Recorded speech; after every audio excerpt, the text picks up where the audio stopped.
Hello friends, welcome to Pragati media. ఈ ఫోటోలను ఒకసారి చూడండి. ఇవి మీకు గుర్తున్నాయా?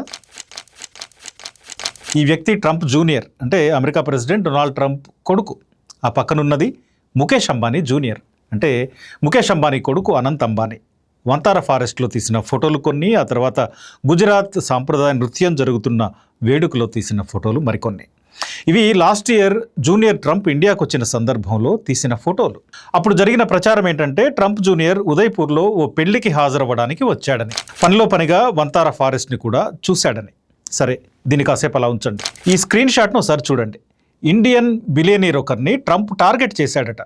ఆ తర్వాత బిలియన్ల కొద్దీ పెట్టుబడులు ట్రంప్ కొడుకు సీక్రెట్గా సపోర్ట్ చేస్తున్న స్టార్టప్లో వచ్చి పడ్డాయట. 2 రోజుల క్రితమే ProPublica అనే ఇన్వెస్టిగేటివ్ వెబ్సైట్లో ఈ న్యూస్ వచ్చింది. ఇప్పుడు మొదట చూసిన ఫోటోల్ని, ఈ ఆర్టికల్ని లింక్ చేయండి, మీకు పిక్చర్ క్లియర్ అవుతుంది. ముఖేష్ అంబానీ జూనియర్ ట్రంప్కు చెందిన ఓ స్టార్టప్లో భారీ పెట్టుబడులు పెట్టాడు. దాని గురించి మాట్లాడడానికే అతను ఇండియా వచ్చాడన్నమాట. విషయం ఇక్కడితో అయిపోలేదు. ఆసియాలో కుబేరుడు కాబట్టి తనకు నచ్చిన దగ్గర ఇన్వెస్ట్ చేసుకుంటాడు. అట్లా అనుకుంటే ఏ గొడవ లేదు. కానీ ఇక్కడ 2 వ్యక్తులు కాదు, 2 కంపెనీలు కాదు, 2 దేశాలున్నాయి. ఆ 2 దేశాల మధ్య ప్రయోజనాలున్నాయి. ఆ 2 దేశాల ప్రయోజనాలని కార్పొరేట్ ఒప్పందాలు డిసైడ్ చేస్తున్న దుర్మార్గం ఉంది. ఎందుకంటే అంబానీ అక్కడ పెట్టుబడులు పెట్టిన తర్వాత చాలా మార్పులు వచ్చాయి. భారత్పై అమెరికా విధానంలో చాలా చేంజెస్ కనిపించాయి.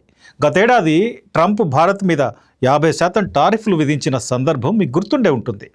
రెసిప్రోకల్ టారిఫ్లో భాగంగా మొదట 25%కి పెంచాడు. రష్యా నుండి ఆయిల్ కొంటున్నందుకు మరో 25% కలిపి 50% చేశాడు.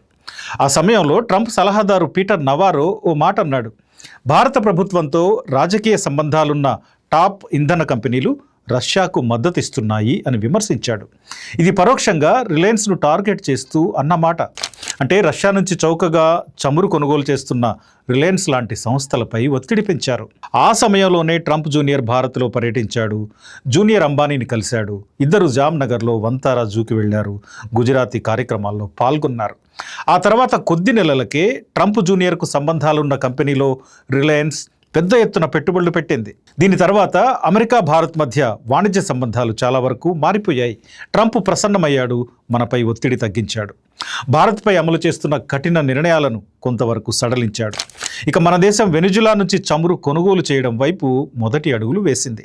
అంటే రిలయన్స్ అక్కడ భారీ పెట్టుబడులు పెట్టడానికి 2 దేశాల మధ్య వాణిజ్య సంబంధాల్లో మార్పుకి కారణముందా? ఈ సందేహం ఖచ్చితంగా వస్తుంది. ProPublica ఇదే విషయాన్ని చెప్తోంది. ఇక్కడ మరో విషయం చెప్పుకోవాలి. అంబానీ అంటేనే చాలా జాగ్రత్తగా పెట్టుబడులు పెట్టే కుబేరుడు.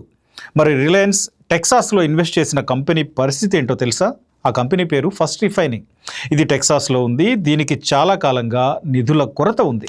ప్రాజెక్ట్ ఆలస్యం కావడము, కోర్టు కేసులు, చివరికి ఇది దివాలా తీస్తున్న పరిస్థితిలో ఉంది. ఇక అమెరికా ఫస్ట్ రిఫైనింగ్ CEO, ఇతని మీద కూడా చాలా కోర్టు కేసులున్నాయి, వివాదాలున్నాయి. అంతేకాదు ఈ సంస్థ ప్రకటించిన కొన్ని ఆయిల్ నిల్వ కేంద్రాలు, ఇందులో పనిచేసే ఉద్యోగులు, ఉన్నతాధికారులు, వీళ్ళ గురించి కూడా చాలా ఇష్యూస్ ఉన్నాయి. మరి ఇన్ని సమస్యలు ఉన్న కంపెనీలో రిలయన్స్ భారీ పెట్టుబడులు ఎందుకు పెట్టింది? ఎందుకంటే ఇన్ని సమస్యలున్న ఈ కంపెనీలో జూనియర్ ట్రంప్కి వాటా ఉంది.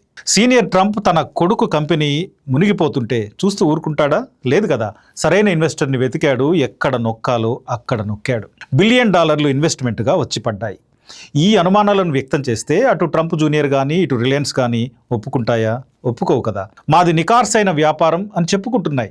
అసలు జూనియర్ ట్రంప్కి ఇందులో పెద్ద వాటాలేం లేవు. కంపెనీ కార్యకలాపాల్లో అతని రోల్ కూడా పెద్దగా ఉండదు అని చెప్తున్నారు. ఇటు రిలయన్స్ కంపెనీ ఏమంటుందో తెలుసా?